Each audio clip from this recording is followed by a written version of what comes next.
mondo mi olernwa. Gigi duto loso to nitie kama udonje kaka jokups kendo kaka umedo rango kama placement nyalo bedo katimore yot mar time. Oganda moko penjre samo lose ni ka opogore kod mbui kama samoro ni piny ka oganda mathoth tiyo kode e kinde achiel. Apisas magu nitiere to gichopo ne jopiny e yo machal nade nikech kama lose ka nigi mo digital divide sanu nigi mbui. Jok manyalo access mbui nyalo access mang'eny mainygi. Jok mok nyalo access ok yude chuth. Pogruok mantiere kama chalo kama. Gwenge moko monya paro ni internet onge, gin gi internet mosetim connectivity. Mono gwenge ma Turkana. To nitie jok mani remote maonge kod gigi. Apisas utimo ang'o mondo mi ochop ne jopiny gi kamoro amora ma gintiere. Kata kawuono kwa loso ng'ama ni sori karungu kata ng'ama ni kadem mano nyatike. Bende gin gi access kodu kaka jokups. Mano en penjo maber nikech wadwani mondo jopiny be ong'e kama ginyalo yude kony sama gioro kwayo to gin gi thagruok mopogore opogore.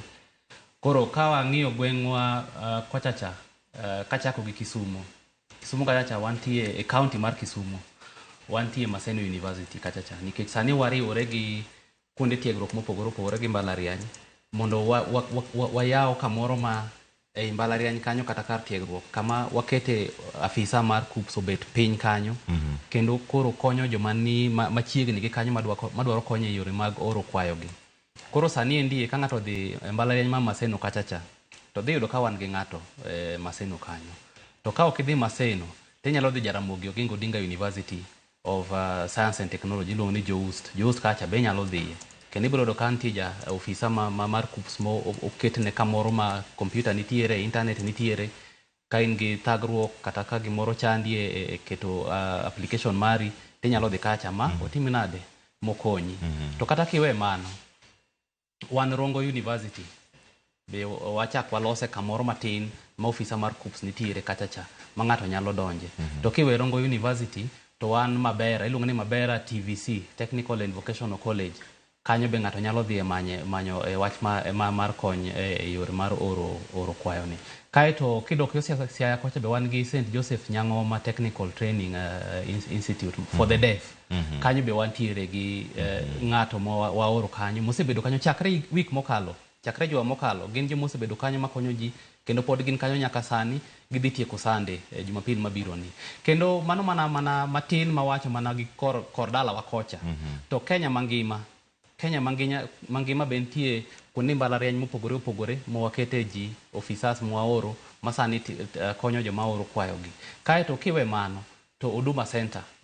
Huduma Center kachacha ibiro dhi kachacha ibiro yudo ka nitie ofisa mar KUPS. To ka onge ofisa mar KUPS ibiro yudo cyber cafe mana mar jo huduma go. Gimbe ging'e weche wagi. Koro kanyo be ng'ato nyalo yude konyruok. To bende iseyudo complaints ponono ni kata jo Huduma Center kata jo cyber nyalo bedo ka chiwo courses kata nya advice ng'ato yo mopogore gi kaka jo nyalo bedo gi thuolo mar konogi kod gigo mantiere mbui.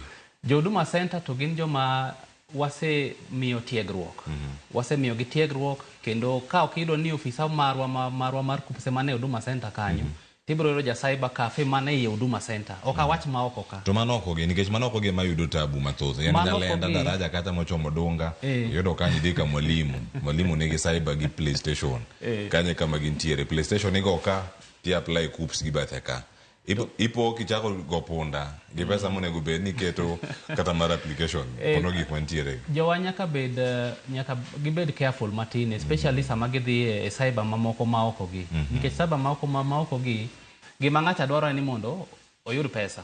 Mane gimomiyo oyaw duka gokinyi mondo los pesa. Koro enoko bi kawo thuolo malong'o mondo okonyi ng'iyo courses gi, owinji kaka in idwaro mondo o advise kaka ja KUPS ne nyalo timo. Koro nyaka wabed careful. Jo cyber gikonyo joma samoro ok nyal chopo e huduma.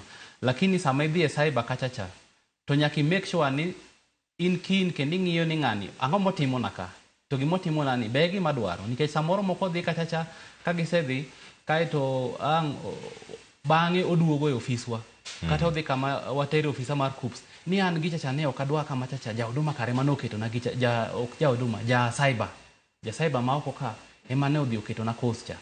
Koro an course no ne ok adwaro. Koro mage momiyo wawacho ni samia amua ni koro dhi e cyber ma oko ka to nyaka ibed careful. Lakini kama diwaher ni mondo idhiye en Huduma Center. To ka ok idhi Huduma Center, list nitie maduong' mar kuonde duto tete mwaseore officers. List no nie mbui marwa mar KUPS.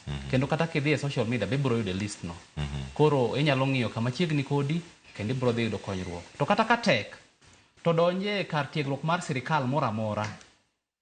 Obed mbalariany, obed TVET, donj kanyo tiwach ni atemo timo gi KUPS gi to tama. Konya uru. To bro yudo kony kanyo. Erokamano.